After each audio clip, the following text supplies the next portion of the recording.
Hello students, today we are going to study about light. आज हम light के बारे में पढ़ेंगे। जैसा कि आप जानते हैं, हम सबको लाइट के बगैर कोई चीज़ दिखती नहीं है। तो लाइट में ऐसी क्या चीज़ है जिसकी वजह से हम लाइट से देख सकते हैं। तो इसमें ये समझना है, अगर जब लाइट किसी चीज़ पर पड़ती है तो उसको रिफ्लेक्ट करती है, तो उसके अंदर से मतलब पार नहीं होती। तो रिफ्लेक्ट जब करती है तो उसकी वजह से हम लाइट की मदद से कोई चीज़ को देख सकते हैं। जैसे अगर हवा है, हवा में से लाइट जो है पास हो जाती है, तो हम हवा को देख नहीं सकते। पानी है, पानी में से भी लाइट पास हो जाती है, तो इसलिए हम पानी को देख नहीं सकते। लेकिन पानी जो कंटेनर में है उसको हम देख सकते हैं, उसमें जिसमें से पास नहीं होती है उसको हम देख सकते हैं। तो जो चीज़ों में से लाइट पास हो जाती है उसको कहते हैं ट्रांसपेरेंट, और जिस चीज़ों में से लाइट पास नहीं होती उसको कहते हैं ओपेक।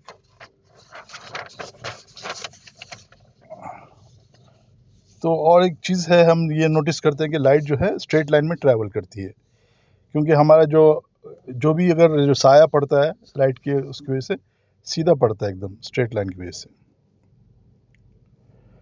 लेकिन बाज़ वक़्त क्या होता है कि अगर जो चीज़ है वो बहुत छोटी होती है, तो लाइट उसको हल्का सा बेंड होकर उसके ऊपर से चली जाती है, तो उसको कहते हैं डिफ्रैक्शन ऑफ लाइट। ये डिफ्रैक्शन के बारे में आप लोग अपने हायर क्लास में और डिटेल में समझेंगे, लेकिन यहाँ पे कॉन्सेप्ट इसलिए इंट्रोड्यूस किया कि आप लोग ऐसा नहीं समझना कि हमेशा की लाइट स्ट्रेट में जाती है। लाइट जो है तो वेव्स की टाइप में भी जाती है और पार्टिकल फॉर्म में भी होती है, उससे जो है उसकी एनर्जी आती है। ठीक है, लाइट के बारे में ये। अब चलते हैं रिफ्लेक्शन की तरफ। रिफ्लेक्शन ऑफ लाइट क्या है? रिफ्लेक्शन ऑफ लाइट के बारे में आपने 9th क्लास में आई थिंक पढ़ा होगा। तो इसमें जो है आपका 2 लॉज ऑफ रिफ्लेक्शन है। पहला लॉ क्या है? Angle of incidence equals to the angle of reflection. तो एंगल ऑफ इंसिडेंस क्या होता है? जब से लाइट का रे आ रहा है मिरर की तरफ, तो और जो फिर वापस निकल रहा है, तो मिरर में और एंगल ऑफ इंसिडेंस के बीच में एक लाइन आती है, उसको नॉर्मल कहते हैं। नॉर्मल मतलब जो सरफेस ऑफ द मिरर है, मिरर का जो भी सरफेस है, प्लेन मिरर है जो भी है, तो उसके 90 डिग्री पे वो लाइन उतारते हैं, उसको कहते हैं नॉर्मल। तो नॉर्मल में और जो लाइट की रे आ रही है उसके बीच में जो एंगल बना उसको कहते हैं एंगल ऑफ इंसिडेंस। और दूसरा, अब जो एंगल ऑफ रिफ्लेक्शन है वो नॉर्मल में और जो रिफ्लेक्टेड रे है उसके बीच में जो एंगल बना उसको कहते हैं एंगल ऑफ रिफ्लेक्शन। तो ये एंगल ऑफ इंसिडेंस और एंगल ऑफ रिफ्लेक्शन सेम होना चाहिए। लाइट का ये जो है लॉज ऑफ रिफ्लेक्शन में पहला रूल है। सेकेंड रूल ये है कि आपका जो है the incident ray, the normal and the mirror at the point of incidence and the reflected ray all lie in the same plane. एक ही प्लेन में वो लोग है। ये जो 2 लॉज ऑफ रिफ्लेक्शन है। The image form by the plane mirror is virtual. जो सादा मिरर है जिसके ऊपर जो हम घर में जो यूज़ करते हैं सादा मिरर, उसमें जो हमारी इमेज पड़ती है वो कैसी होती है? हमारे बराबर भी होती है एक्चुअली, मगर वो वर्चुअल होती है, मतलब वो रियल में नहीं होती। हम उसको स्क्रीन पे उठा नहीं सकते। वर्चुअल क्या है, रियल क्या है, डिटेल में मैं आपको आगे समझाऊंगा, लेकिन इसमें इतना समझ लीजिए जो इमेज हमारी बन रही है वो वर्चुअल है, इरेक्ट है, सीधी है, जैसे हम खड़े हैं वैसी सीधी इमेज बन रही है, लेकिन लैटरली इन्वर्टेड है, यानी हमारा सीधा हाथ जो आईने में क्या होगा, बाएं हाथ दिखेगा। The size of the image is equal to that of the object. The image formed is far behind the mirror as the object is in front of the it, और the image is laterally inverted. जैसे कि हमारा सीधा हाथ जो है image में बायां हाथ लगेगा। अब चलते हैं स्फेरिकल मिरर्स।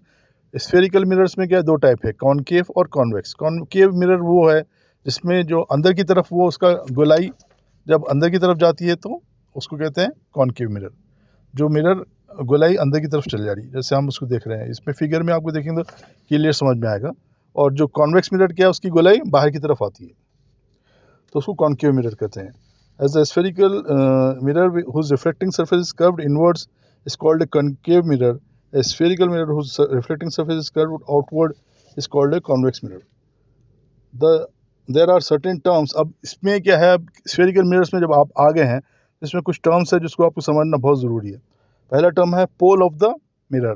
पोल वो है जो उसका सेंटर पे, मतलब जो आता है, मैं उसमें डायग्राम में आपको देखेंगे क्लियर समझ में आएगा। मैं इसको डायग्राम में इंडिकेट किया हूँ। आप देखें डायग्राम में, उसमें जो दिख रहा पी जो दिख रहा है ना, वो पोल है, उस पर हम लिख भी दिए यहाँ पे पोल है बोल के, ठीक है। It is on the surface of the mirror, the pole is usually denoted by P.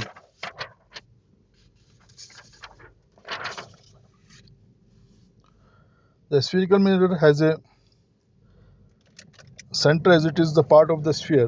ये spherical mirror क्या है, ये जो कॉन्केव और कॉन्वेक्स मिरर्स है वो क्या है, एक गोले के हिस्सा थे, यानी अंदर की तरफ हो या बाहर की तरफ हो, तो उसकी जो गोलाई बन रही है उसका रेडियस होगा, तो उसका सेंटर ऑफ, उसका जो गोले का भी सेंटर भी होता है, तो उस सेंटर को क्या कहते हैं, सेंटर ऑफ कर्वेचर। वो सेंटर ऑफ कर्वेचर हमको इधर इसमें दिख रहा है, सी बोल के जो लिखा हुआ है वो सेंटर ऑफ द कर्वेचर है।